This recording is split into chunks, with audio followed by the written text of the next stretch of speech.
Assalamualaikum warahmatullahi wabarakatuh. Saya Nur Aini.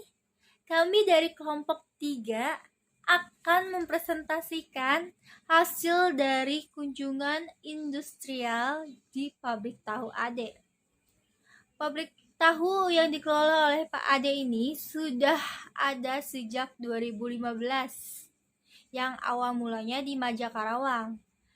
Hanya saja mereka pindah ke Warung Bambu pada tahun 2015. Modal awal yang dikeluarkan adalah 50-100 juta untuk keseluruhan dari modal awal. Pencatatannya sendiri untuk income, Pak Ade memberitahukan pada kami untuk pencatatannya itu hanya melalui manual, karena masih bisa dicatat secara manual, hanya tidak terlalu banyak untuk masuk ke sistem, masih bisa dihandle sama Pak Ade. Dalam sehari, pabrik tahu Ade bisa memproduksi 8-9 kuintal tahu atau 70-80 piece tahu dalam sehari. Omsetnya pun bisa sampai 10-15 juta dalam per hari. Peralatan di pabrik tahu, mereka membelinya di Bandung. Sedangkan untuk memasok bahan baku tahu sendiri hanya di sekitaran Karawang. Mereka mencarinya ada pemasok di Karawang, jadi mereka langsung beli di Karawang saja daripada jauh-jauh. Jadi mereka lebih ke langsung aja yang ada sekitaran, untuk menghemat waktu juga kan.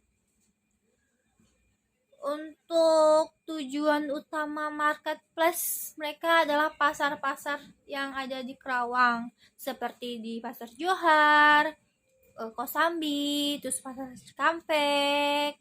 Dan mereka juga punya sistem online. Pengiriman online ini khusus untuk sekitaran Jakarta. Assalamualaikum warahmatullahi wabarakatuh. Nama saya Irma Afriani dari kelompok 3 Ekonomi Manajerial. Jadi di sini saya akan menyimpulkan sedikit tentang observasi yang saya kunjungi di pabrik tahu Ade. Jadi di pabrik tahu Ade memiliki sekitar 14-15 karyawan, dan untuk pengolahan atau produksinya sendiri, pabrik tahu Ade memiliki 2 cara, yaitu dengan cara manual dan dengan cara bantuan mesin. Dan untuk di masa pandemi ini, pabrik tahu Ade mengambil keputusan dengan cara bertahan, karena dengan adanya bertahan dan masih mampu berjalan di masa pandemi ini sudah sangat baik menurutnya. Dan pabrik tahu Ade sendiri mengalami penurunan hingga 40% di masa pandemi ini. Namun untuk saat ini pabrik tahu Ade tidak memikirkan untung ruginya pabrik, asalkan bisa berjalan dan bisa bayar karyawan itu sudah sangat baik menurutnya, dan bisa bertahan di masa new normal ini. Dan untuk lebih jelasnya bisa dilihat di video observasi pabrik tahu Ade.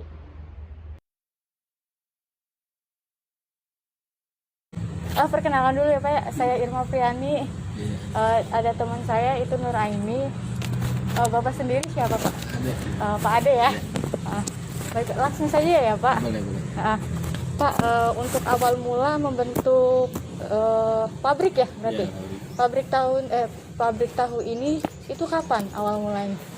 kalau di sini 2015 ya. 2015, Ya. udah sekitar 6 tahun lah ya, Ya, Pak. awalnya kan di Maja dulu. Ada cabang kah Pak?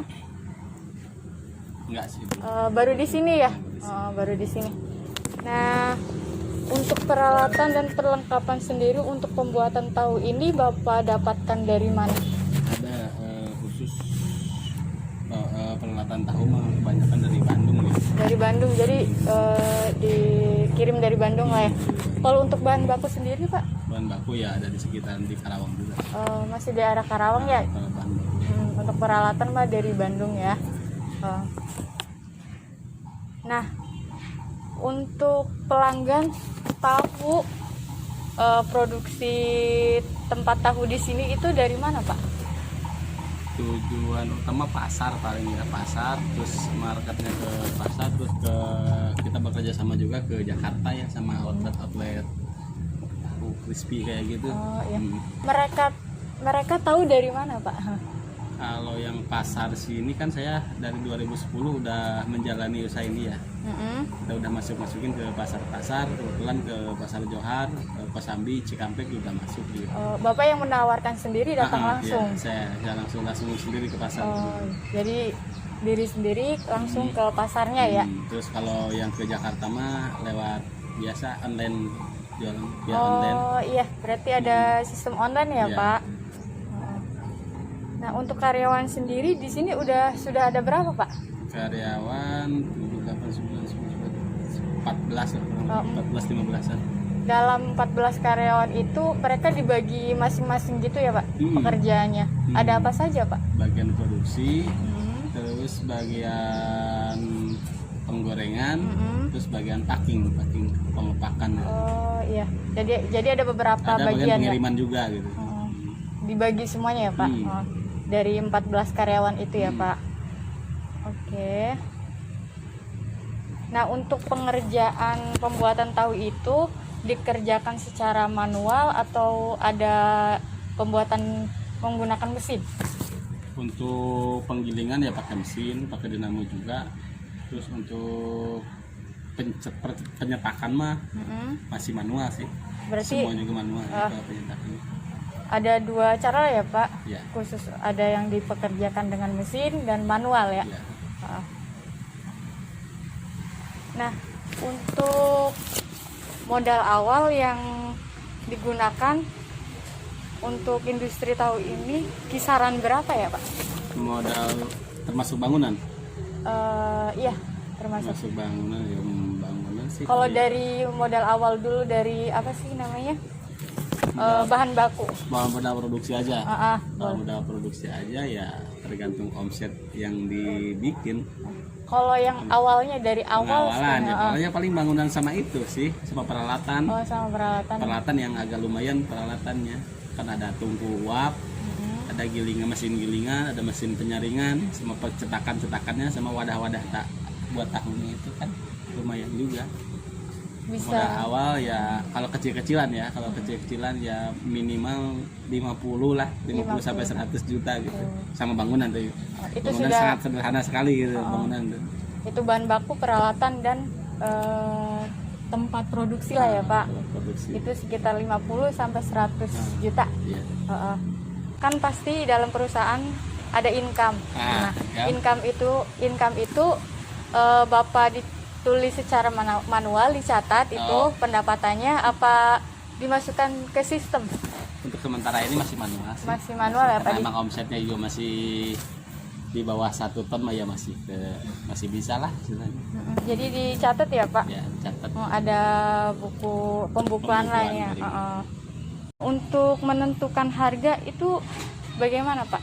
Untuk menentukan Harga kan sesuai pasaran ya. Harga udah sesuai pasaran, nanti kita mengikuti pasar aja. Nanti ditentuin kan sama di sini juga ada komunitas pengrajin tahu semua. Harga sesuai kesepakatan berapa jatuhnya ke pasar, nanti harga jualnya juga berapa, ada kesepakatan juga gitu.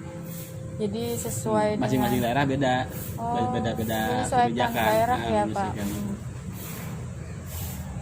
Nah, untuk dalam sehari itu bisa mengolah Omset. berapa banyak tahu Pak biasanya? Kalau di saya sendiri paling kisaran 8 sampai 9 kuintal kedelai ya. Untuk menghasilkan tahu berarti antara 70 sampai 80 ribu piece tahu per hari. Lumayan ya Pak. Lumayan. Nah, untuk omsetnya sendiri per hari itu bisa nyampe berapa itu Pak? Antara 10 sampai 15 juta per hari. Sampai 15 juta ya Pak. Antara 10 sampai 15 turun naik lah. bisa dikali lah dalam sebulan, setahun gitu ya Pak, Per lumayan. hari itu omset rata-rata 13, 14, 12 turun naik 11 gitu. Antara 10 sampai 15 juta lah kurang lebih. Kan.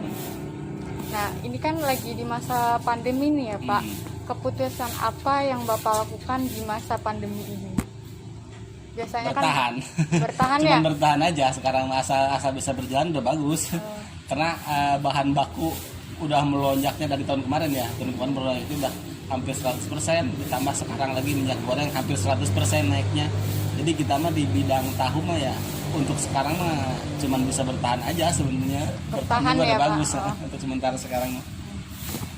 Ada perbedaan pasti pas sebelum pandemi dan pada saat pandemi. Jauh Jauh ya? jauh sekali. Itu berapa persen Pak? Omset turunnya itu hampir 40%, jadi sekarang 60%-nya dari pas sebelum pandemi. Ini kan sekarang pandemi udah mulai mereda nih, Ya. udah mulai naik lagi itu Ya. berarti ya Pak? Iya mas, omset udah lumayan mau naik, cuman harganya nggak stabil, Oh, harga harganya bahan stabil. bakunya nggak stabil, dan harga bahan-bahan pembantunya kayak minyak goreng segala macam itu belum stabil. Kadang kita mau menentukan harga, tapi bahan baku mahal, kadang bingung nggak sih Pak? Ya bingung, Pasti ya. Nah, justru kan udah 3 kali naikin harga ke pasar, masih belum nutup biaya produksi. itu solusinya bagaimana Pak? Ya solusinya ya untuk sementara ini yang penting bisa berjalan, nggak rugi aja. Yang penting nggak rugi aja, belum mikirin untung ya untuk sementara sekarang ini mah. Yang penting bisa berjalan, bisa bayar kedelai, bisa bayar karyawan, udah bagus lah untuk sekarang mah gitu. Sementara sekarang mah, alhamdulillah. Face in your face.